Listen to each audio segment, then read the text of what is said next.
Hey everyone, this is Polymer5 and today I'm gonna show you guys which legendaries I'm currently using and will be using. Now without a doubt, most of the legendaries, if not all, will be used at some point. And I'm talking about your special dungeons in Dragon Raid.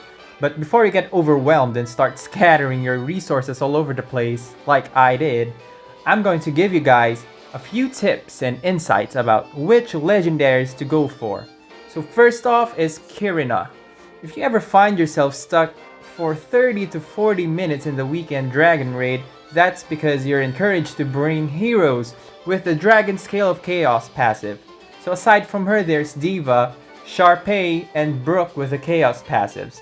Well, Brook is more of a tank than a DPS, so if you're going to ask me which DPS is better, it has to be Kirina. Like, just to give you an example, my Kirina has 1721 attack, and I'm already scoring better on weekends. What is going on? Well, now that you have your weekend DPS, it's time to build your weekend special dungeon team. So priority wise, you might want to focus on Blessing Dungeon, then Shelter of Avarice, and then the Ancient Gold Mine.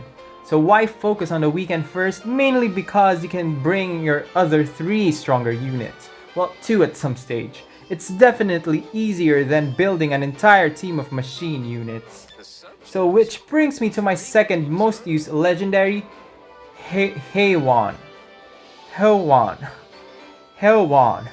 He's a really useful nature unit. I've used him in story and labyrinth as well. He's a required unit during the weekend blessing dungeon, which is why you won't regret raising him to 5-star. Well, along with him is Zephyr. He's a good dark unit with an AoE crit debuff on his second skill. He's really good when your team is on the paper side. So, and my other most used units are FC Annie. Her AoE hits really hard, and she can also silence, which is neat. Adams, another strong single target dealer. I recommend building him for Labyrinth as well, especially if you don't have strong dark units. Cybele, a free light unit with literal 0 cost AoE light break. You definitely need to raise her to 5-star to feel her presence, in my opinion. She's a solid reviver, that's why you need her to be at least tanky and not die before being able to revive others. Yao was my 4th story member before pulling FC Baraka. She's a really nice buffer and DPS. She's one of the only units with attack boost, for the party, right? Definitely useful in Labyrinth. Karine, another solid reviver, like Cybele. Her heals are not as strong as Anastasia or Kaya, but definitely a good healer. You'll find her useful in Labyrinth, where only nature units can deal damage to the boss.